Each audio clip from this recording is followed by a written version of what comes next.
Hi, everyone. Welcome to this week's episode of Your Next Business Bestie. My name is Jen Waybor Hart, and I'm your host. And this week, I have Sofia Adler with me. Hi, Sophia. How are you? Hello, I'm good, thanks. Happy to be here. Sophia and I don't think we've ever talked one-on-one, but I'm sure we've been in Diana's spaces, and I talk about Diana all the time on the podcast. But Diana is a creatives business coach, and Sophia and I are both plugged in to her community. So that is how we met. But Sophia, why don't you tell everybody what it is that you do? Yeah, hi everyone. My name is Sophia, as previously discussed.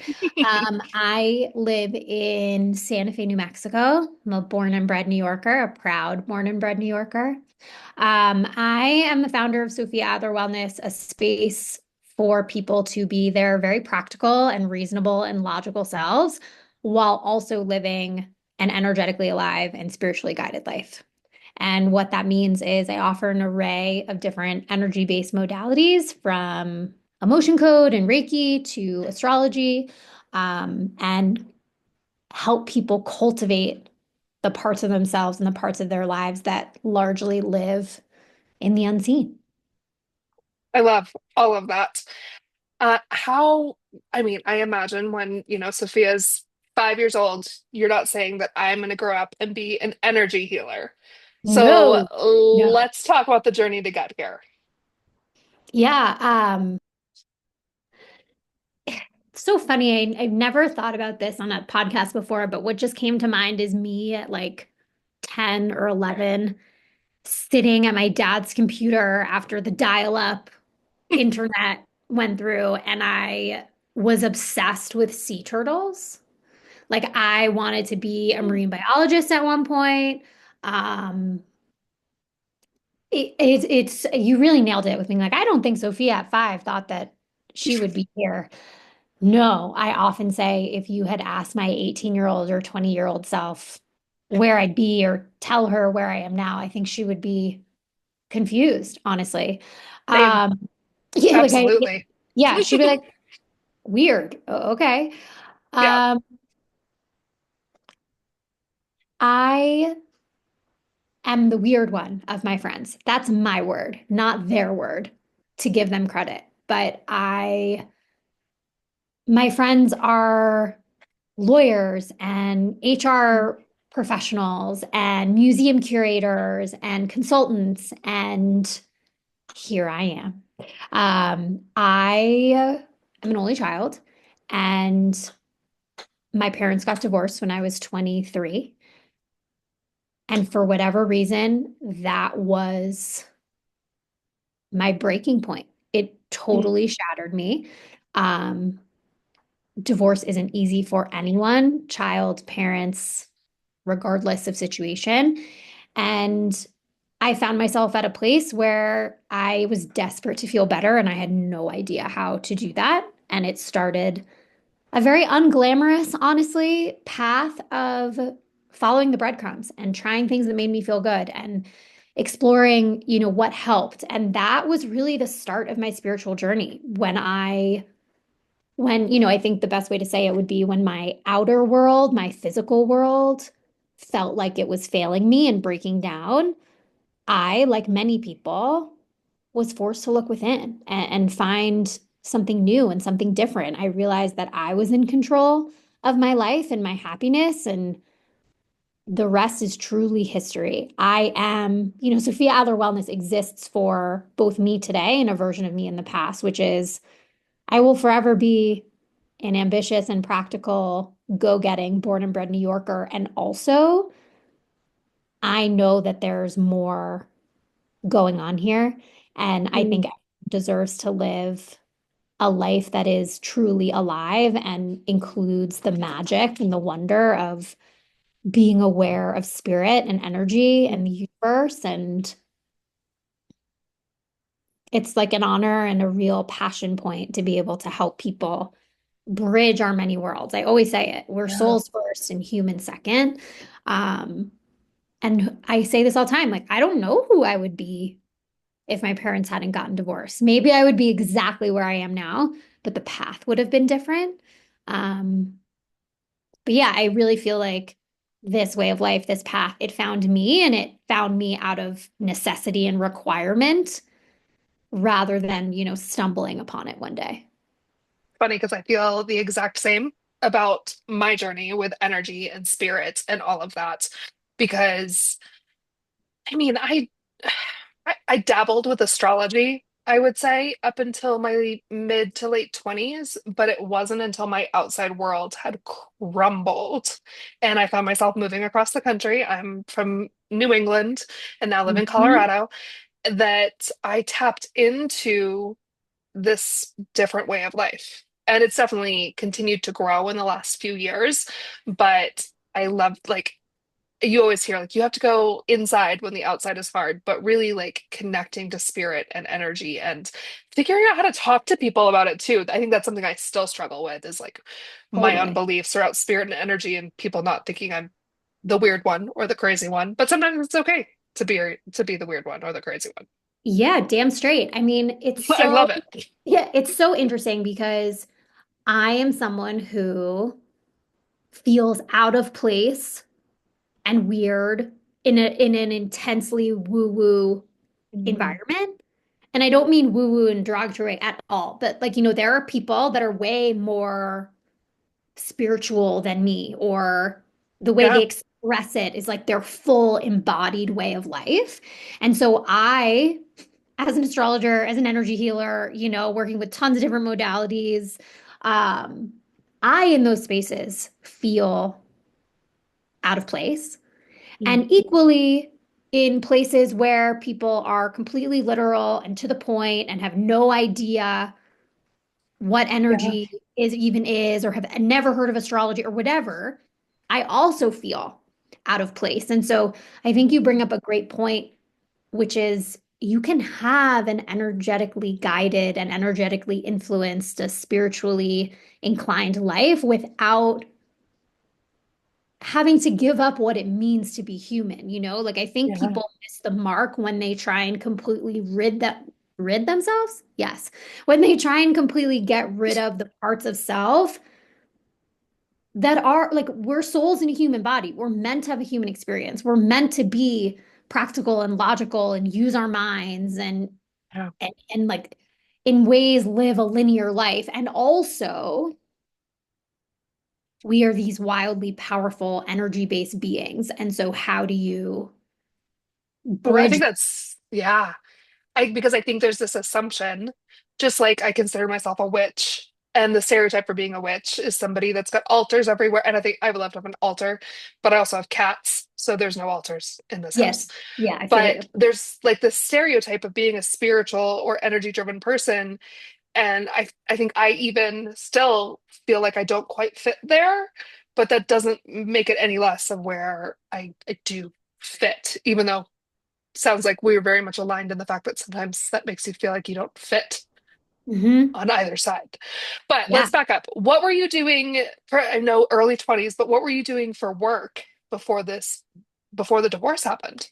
Yeah. So I worked in marketing at SoulCycle, which some of your listeners might have heard of. I worked in the corporate side and I managed marketing for a group of studios. I was there for 4.5 years. Before that, I did event-based marketing. It really feels like a past life, but it was in this life. Um, I started at SoulCycle and there were 7 studios, and by the time I Oh, left, wow. there were 90 something. So it was a really cool time to be there, and I learned a lot. I'm a Division 1 athlete from college, so the movement athletic piece is really on brand for me. This is a very aligned corporate job, and I forever, I always had this like, it was annoying. I had this nagging voice, this nudge that kept being like, there's got to be more than this. There's more out there Mm, for you. Like, there's got to be more than this. And, I think part of it was also being in my early 20s. And I was like, wait a second. mm, I went to college. I got the internships when I was in college. I, live in New York City. I live in a sunlit, kissed apartment in the West Village, and I have this cool job. And, I'm on my own. And blah, blah. And I thought, it's like we're all promised the follow this path and then you will get happiness, satisfaction, fulfillment. And I kept kind of being like, hello, what gives? Mm, Um, and after my parents got divorced, my tolerance for there's got to be more than this got a lot lower. And I ended up actually going back to graduate school. I got my master's in clinical psychology and education from Columbia back in New York with a concentration in mind body practice. I became mm, a yoga teacher. Um, I really took a hold of my life. And I will say, I thought that my master's degree would be the answer. I was like, oh, this will be the thing that quiets the voice. Like, I'm going to understand how the mind works and what makes people tick. And that's like, go me. This is the answer. And I graduated from grad school with more questions than answers. And it wasn't until I took a astrology course for fun, for pleasure, that the voice finally ceased. When I realized and I had that aha moment of, yes, I want to know about the mind and the human and the practical, and it has to be bridged with the soul and energy and spirit. That's when the voice went away. mm. And it's never come back. That's so cool. Yeah, Our stories are very similar. I got my master's degree when I was trying to figure out what was next. I was feeling unfulfilled, but I mean, I loved my life. Sounds like you loved your life, but there was just totally. something there. So I got my master's in business with a concentration in corporate social responsibility because I wanted to do more. I wanted to be involved with businesses, but I wanted to inspire change. And Mm. then same thing. I still was kind of, it took me literally breaking down my entire life and rebuilding it for me to figure out the path I wanted to be on. So, where did you start in your energy healing journey? What were the offerings? It's yoga, of course, but Yep. how did your business develop from the time you were 23? Yeah, I mean, damn. If I just like think back to early entrepreneur me who was like, yeah, this is what I do. Because actually, my first iteration of business after graduate school was a mindset and leadership coaching business that was completely void of any sort of spirituality or energy, or frankly, void of any specifics that made me me. I completely unintentionally, like I didn't consciously do it at that time, but it was almost as if like I went to graduate school that had a spiritual energetic component to it. But then in creating a business, the conditioning that I had had through over the years, I was like, no, you don't put that into a business. Yep. And it was a successful business, by the way. Like I made good money, I was working with big brands, and it just wasn't aligned. So that was actually the first iteration of business that had no magic whatsoever. I then I had no intention to become an astrologer and excuse me, life just, astrology took over. So I started out as an astrologer, and I also thought that that would be it. And what I learned in hindsight is that astrology was my gateway drug, if you will, for the practice of energy on a larger scale. To me, astrology is an energy practice. You are looking at the Cool. energy of the cosmos and how it's influencing your personal energy. So that's where I started. I then started incorporating Reiki into my work. I use the emotion code, which is this really cool, largely, honestly, unknown, excuse me, energy practice that helps us remove trapped, stagnant energy from our systems to get our energies moving again. And I also practice integrative energy mapping, which is a really cool new energy practice that ultimately helps you map a bunch of different healing modalities and get answers from the energy from the universe of where to go, of what's my direction, what's connected. Um, I astrologically am an Aries sun and an Aquarius moon and rising. And I was it's been, just going to ask you, your well, there big you three, go. of I'm the course. Aries, Aquarius, Aquarius. Um, and it has been interesting to reflect on how my business journey has been So influenced by my Aquarius, because of Mhm. course I'm drawn to the lesser known energy modalities. Reiki is clearly wonderfully more mainstream Yeah, now, as is astrology, but as I've continued my practice of energy and allowed my business to unravel and unfold, which has been a challenge for sure. Um, it's cool to reflect on the fact that I'm constantly drawn to the weirder ones, the more outlandish ones, the more Aquarian ones. Um, so my business continues to surprise me. that's so cool. I'm also an Aquarius rising. I Ah, am an of Aries course, moon and I'm a right? Sagittarius sun, but my chart is full of Capricorn, which is no surprise to anyone who knows me. We have Yep. I have a Capricorn a stellium ton. as well. Yeah, yeah, so much Capricorn. So, in how do you offer all of these things to your clients? How do people work with you? Yeah, so I would say the most like all-encompassing way to work with me right now is to sign up for my soul nourishment package. It's a month-long container, and throughout that month, you have a mix of live over Zoom in-person sessions as well as remote sessions because my people are practical and ambitious and busy, quite frankly. Um, in this package, you will get a Reiki session through, an energy healing. You will get to experience integrative energy mapping through an energy mapping session. I offer the emotion code through subconscious releases, letting, our system let go. And I also offer within that a Reiki attunement. So sending like a flood of healing energy to your system for your system to use however it sees fit.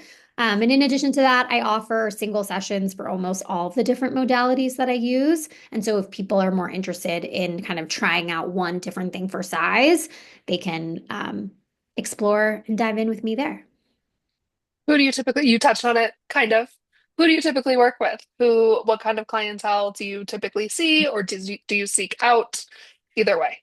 Yeah, my person is practical and ambitious and also spiritually curious. And when I Mm. say spiritually curious, I mean that you could be brand new to anything energetic or spiritual and be looking for someone who gets you, who will meet you exactly where you are.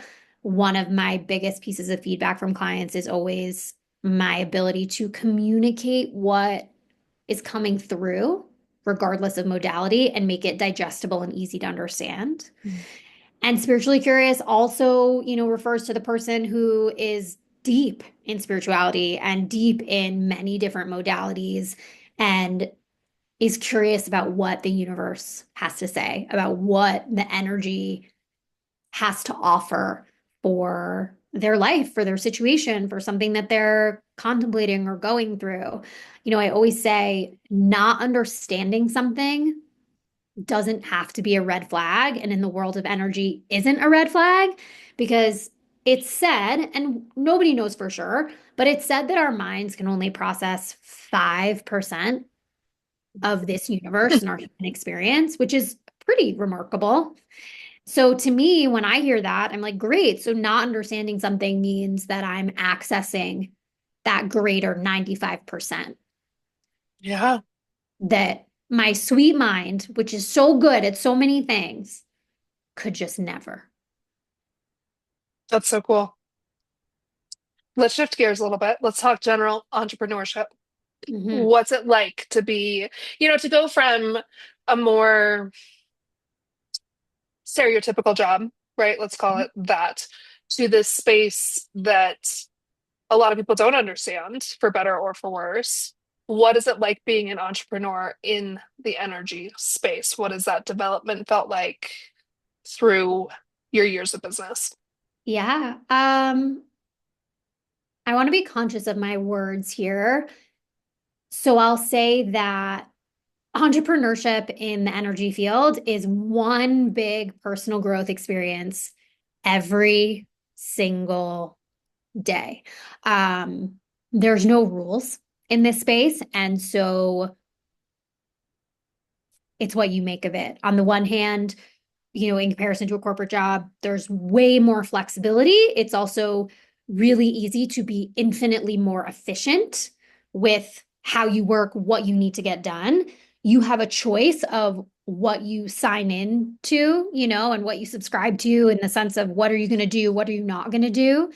Um, and also, there's a lot of open space that can at times feel overwhelming of what's the quote unquote best thing to do for me, for my business. Um, if I could go back to the early days of business, I would tell myself to think a lot more about what works for me. I've learned the hard way as an entrepreneur, the struggles of trying to fit myself into a specific best practices way of working that might really work for somebody else, but for who I am as a person, my energy, my business was more destructive than it was helpful. I touched on that. I released an episode that was 35 things I've learned in 35 years for my birthday Mm, last month. And that was one thing I touched on is like there isn't necessarily a right and a wrong way to approach entrepreneurship. I have a couple friends that are, my business is 6 years old. So a lot of them are starting out asking me like, oh, when's the right time to launch my website? When's the right time? And yeah, in theory, your website, your branding, everything, that's something that you launch as you launch your business. That's not what I did.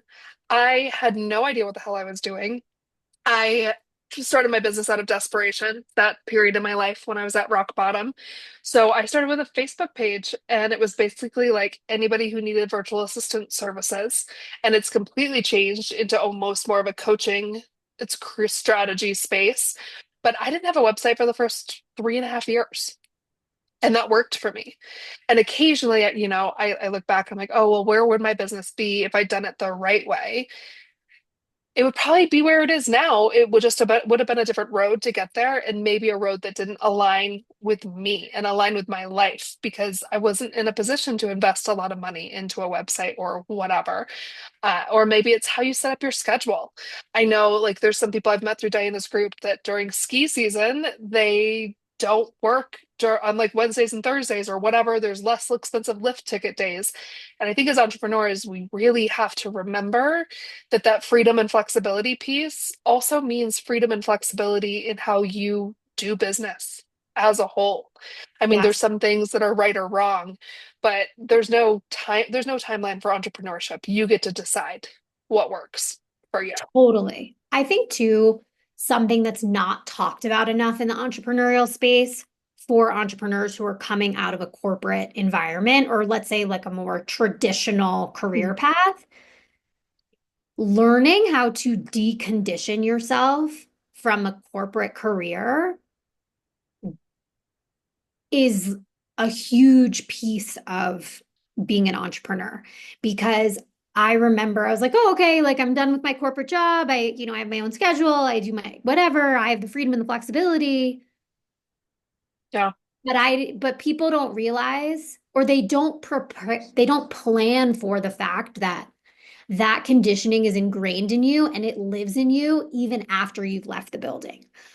So to your point, I love to hear that an entrepreneur, or someone is like, yeah, I ski Wednesday, Thursdays. Early on in business, and frankly, even now I have experiences in my business where I'm like, I can't do that. I need to be Mhm. working. And having that self-awareness to catch yourself, like when I first started my own business, I was like, I'm at my desk by 9 a.m.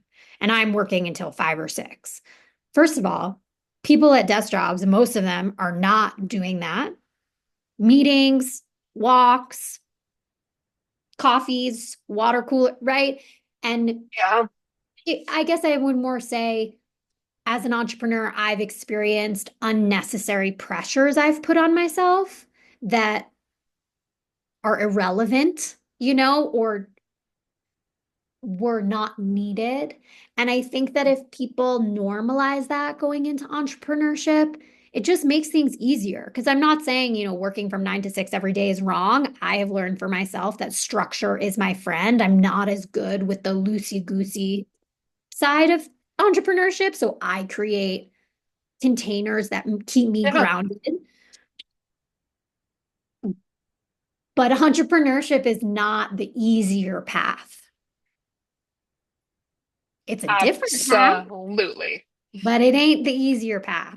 And get ready until you're figuring out what health insurance plan you should be on and fathoming how much it is a month to pay out of pocket and recognizing that you don't get sick days. Yeah. It's just it's a different beast and also one that I adore. Yeah, that's totally a common thread through this whole podcast. And back to what you were saying about like the 9 to 6, something I really struggle with is I give myself a huge to-do list most days. And it's something and I have to remember, like in this tip in a more traditional job, a boss would not expect me to get as much done as I'm expecting of myself. So it's okay. And like my big thing in 2024 was to remember the to-do list is going to be there. It's going to be there the next day and Mhm. it's okay. And that doesn't mean, I mean, deadlines for clients, of course, all of that is important, but it is okay if I don't get every single thing done every day. And a big one for me, I remember when I met Diana, was she was talking about Monday being a calibration day. Mhm. And we talked a lot about calendars. And I now don't take meetings on Mondays or Fridays. Fridays I are like my more creative space. Mondays are my like sit down at my computer and get shit done days. And I couldn't have imagined having that kind of control over my schedule. When I first met Diana, I was like, no, I have to have my calendar available to my clients 5 days a week. Like, my life will have to fit around that. And realizing that being an entrepreneur meant I could fit my business around my life and not the other way around. Like, when you have that aha moment, and of course, you have to figure out what kind of structure you need to function. I'm the same way. Like, I have to have some structure. It can't just be work at odd hours all the time. Yeah. But you also can work at odd hours if you need to. If you take the day off to go skiing or to read a book on the couch, because that's what you need, you can adjust the work to be later on. So I think that's so important. Yeah, absolutely. It's make like what I'm really thinking about right now is remembering to make the business work for you, which was a lesson I had to learn as well with picking up best practices that weren't best practices for me or my business and realizing I started this business because I wanted to do something I love and do something that was in alignment for me and have a better quality of life and all these things. And at least in my experience, I have not met an entrepreneur that hasn't had a oh shit moment of like, wait, I've lost sight of that. Like, Yeah. how do I recalibrate? It's not to say that we have to be perfect from the get-go.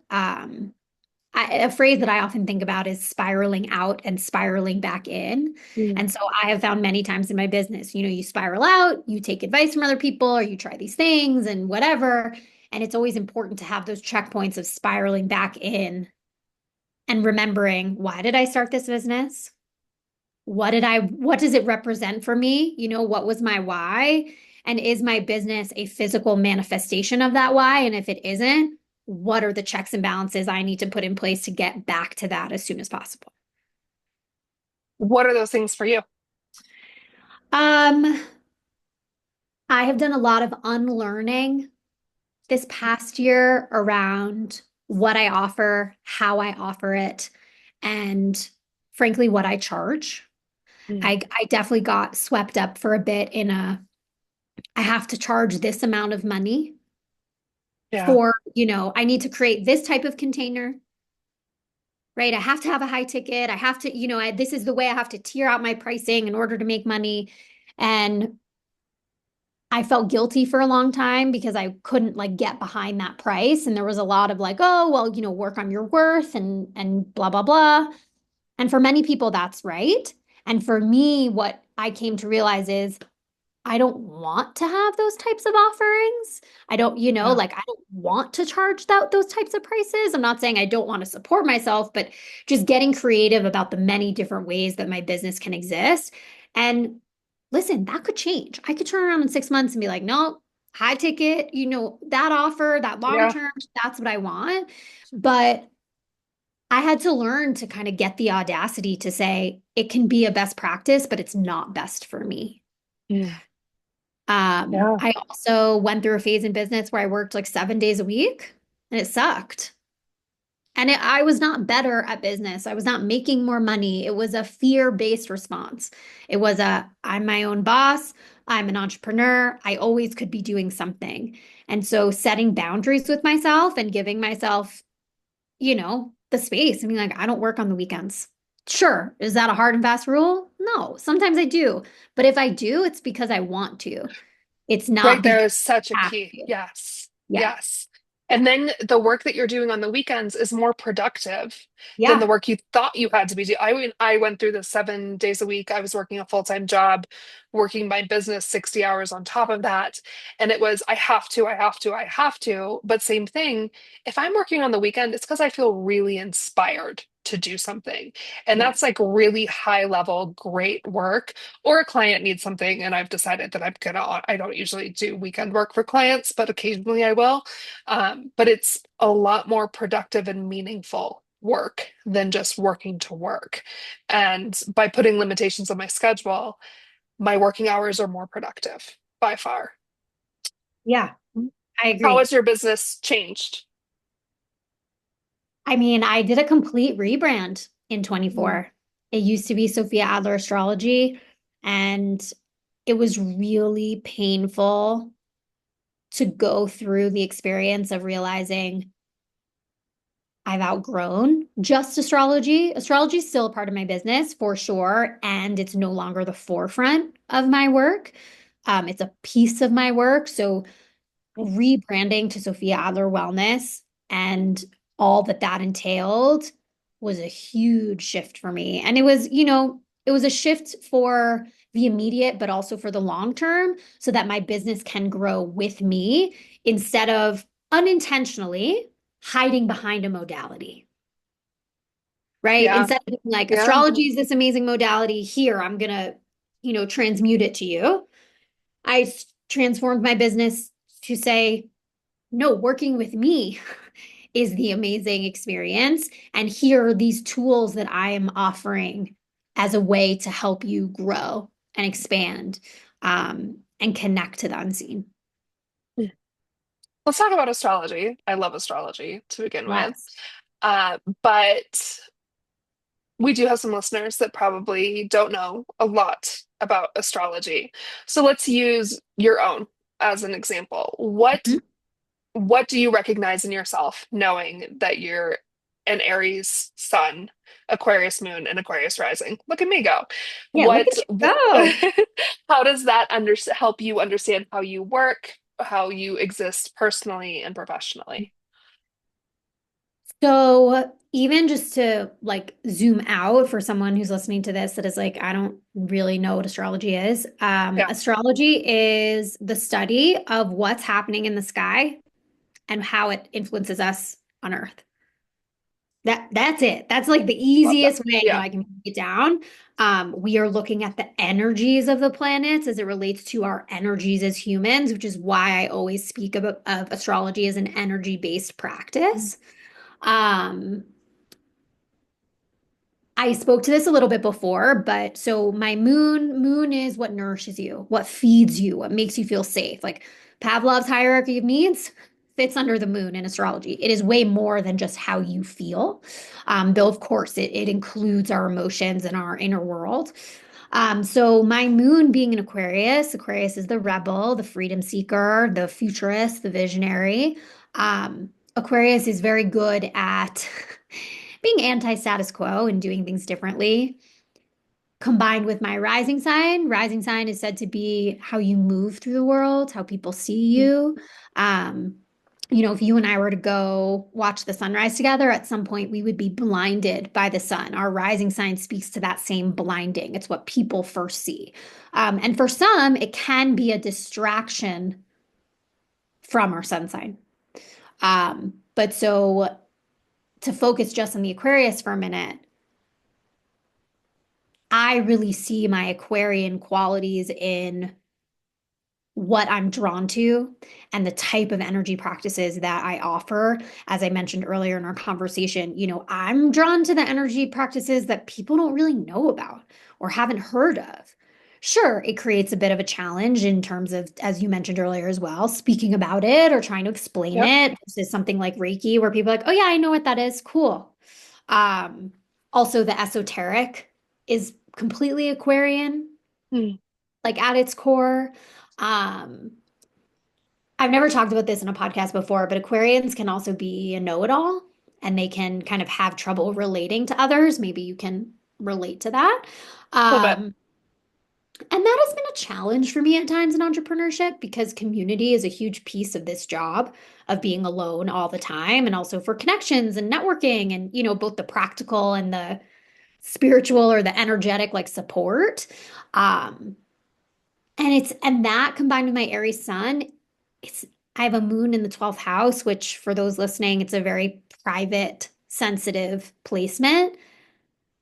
Like networking is hard for me. It's not my organic sweet spot or what I am drawn to. So I see that come through. I'm a big proponent of using astrology to benefit you, and that means knowing when to call yourself on your own BS.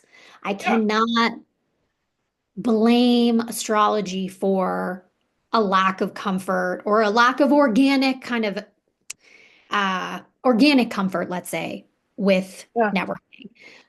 The best way to use astrology is to understand that within yourself, be compassionate, and then go do the damn thing. I think a lot of people allow astrology to be an excuse for behavior, and I don't approve. I'll say, it's we are in control of our energy. We get to decide and be discerning of when it's working for us and when we need to tweak it and work with it and mold it and shape it into something else.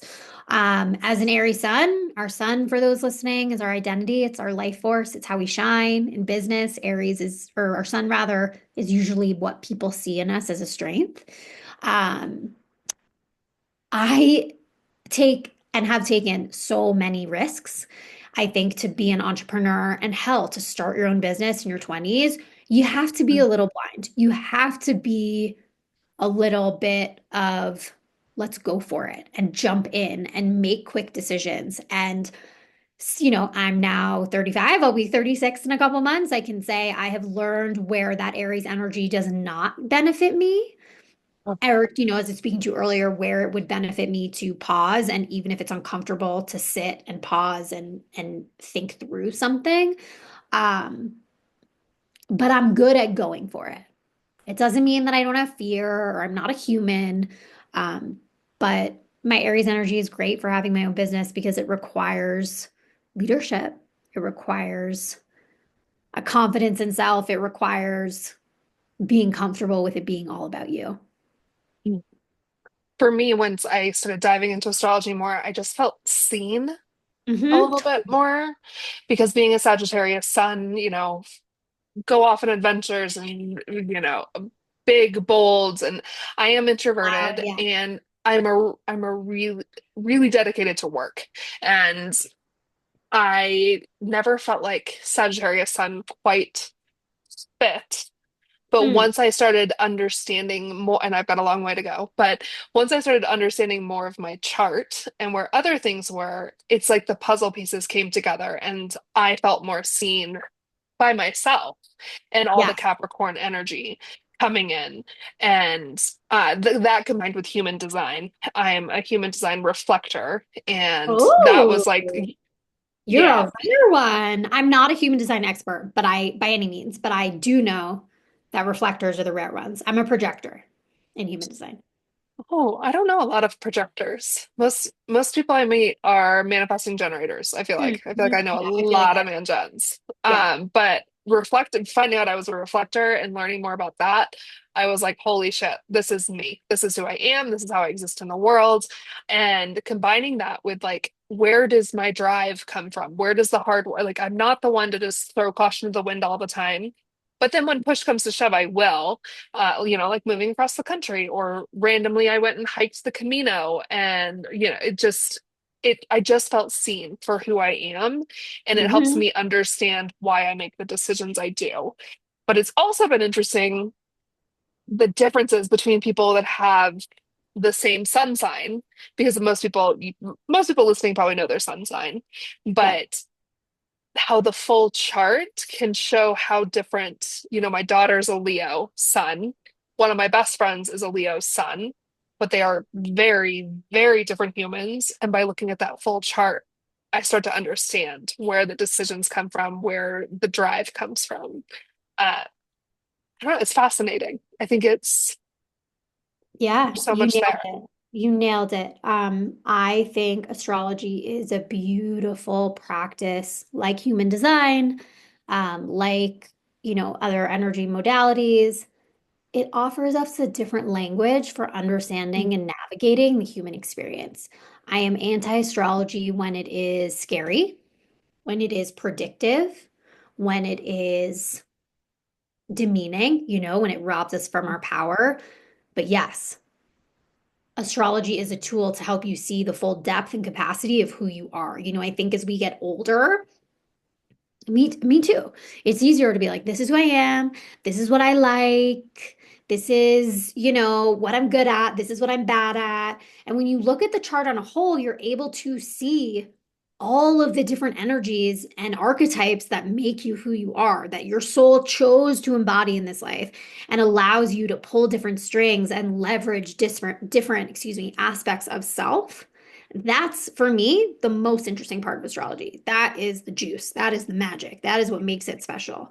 I think a lot of pop astrology and clickbait nonsense doesn't prescribe astrology like that in any way. And I think it's a shame, because Yeah. I often find that people contract when they're working with the cosmos instead of feeling at ease and expanding, themselves. And I'm like, you guys, astrology is a tool we get to use. It's fun, it's powerful, it's wise, it's spot on, but we're missing the point if any of these practices are belittling us Yeah. instead of, helping us grow.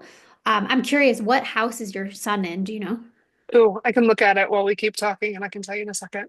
I have it Great. saved to my um one thing I think we could plug right now that is a way I'm plugged into you on a business level is your $8 a month astrology. Oh, yes, ebb and So do you want flow. to talk about that while I look up my what house my son is in? Yeah, so listening to this, you officially have a feel for my take and my vibe on the cosmos.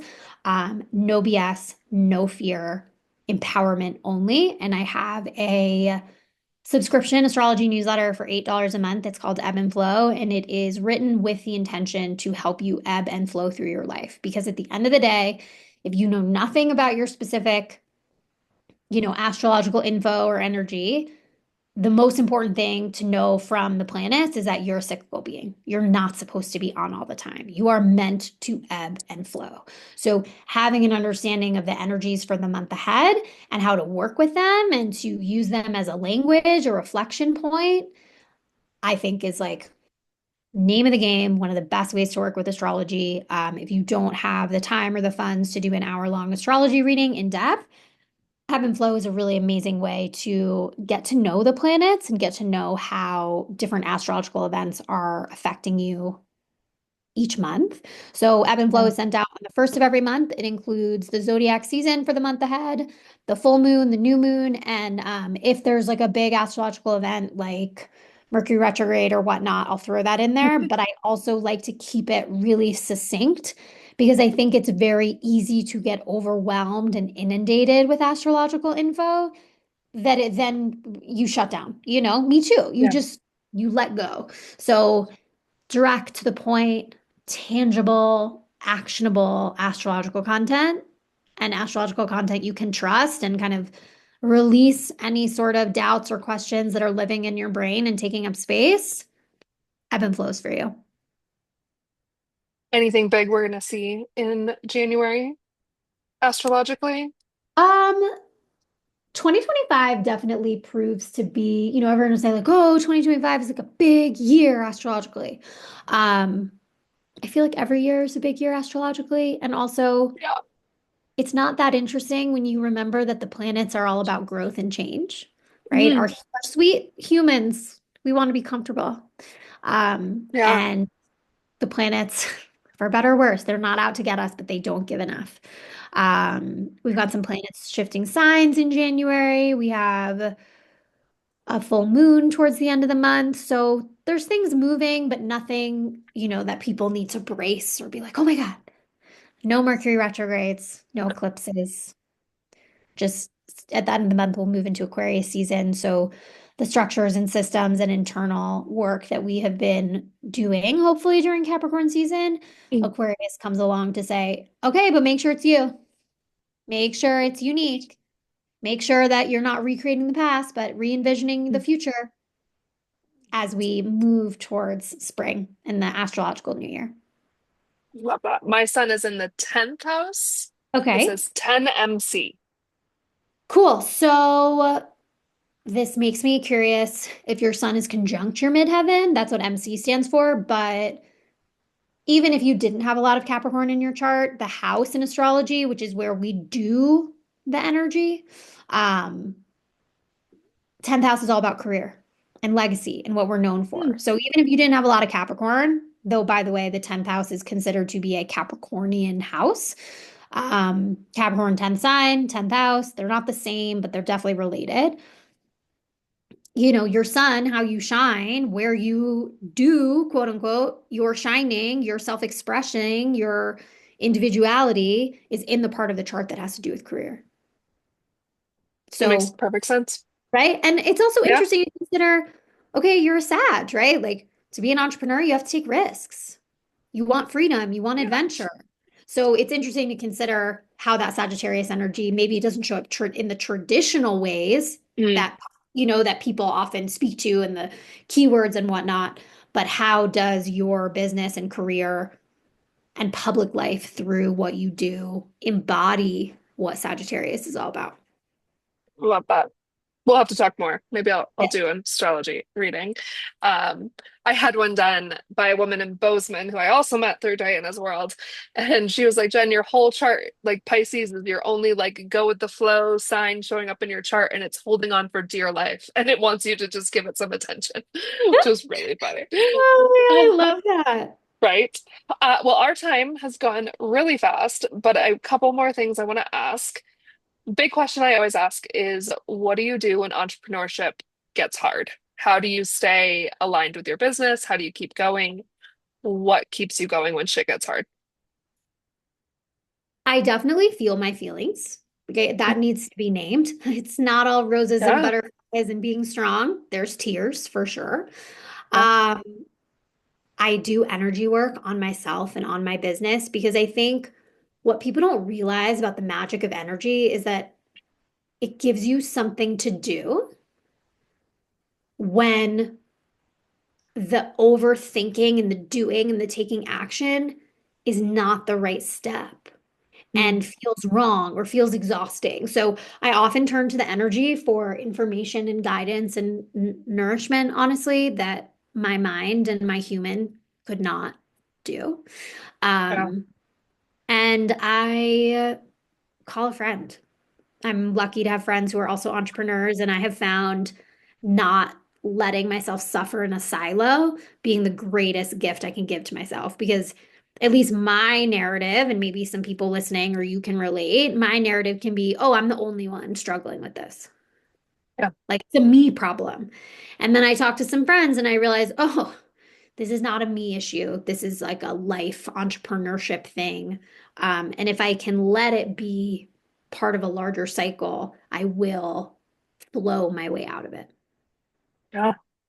Yeah, I mean, this podcast came about because community is everything. And entrepreneurship can be really lonely if we're not careful. We often see, I work a lot in social media, but I have a love-hate relationship with it because we see the highlight reel. We see, the people having their best month ever, but there's also people having their worst month ever. Yeah. And we need the people we can lean on when we're having our worst month ever, when shit goes wrong. Yeah. It's it's so easy to feel alone when you're an entrepreneur. How can people find you? We talked about it a little bit already, but how can they invest in what you do and learn more from you? People can find me via my website, sofiaadlerwellness.com, and I spell my name with an F, not a PH. You can also find me on Instagram at Sofia Adler _. Ways to invest, soul nourishment package. It's a really great way to get support from the inside out, to honor your soul, to get to know the parts of you that are often unseen. And I also offer a bunch of different single sessions to kind of get to play with different forms of energy.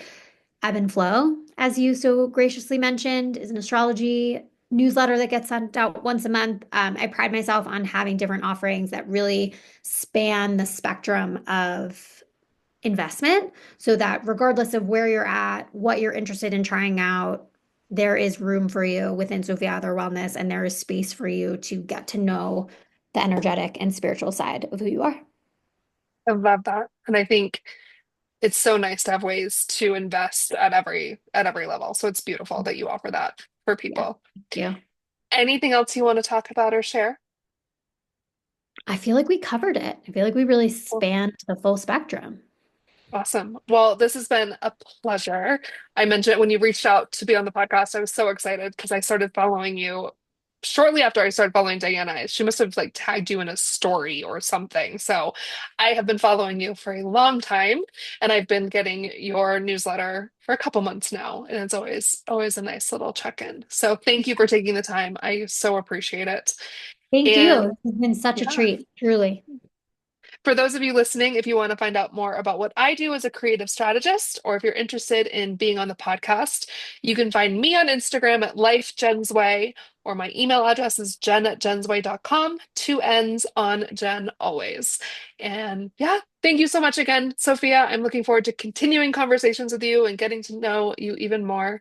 And for everyone listening, I will talk to you next time on Your Next Business Bestie. Have a great week. Thank you.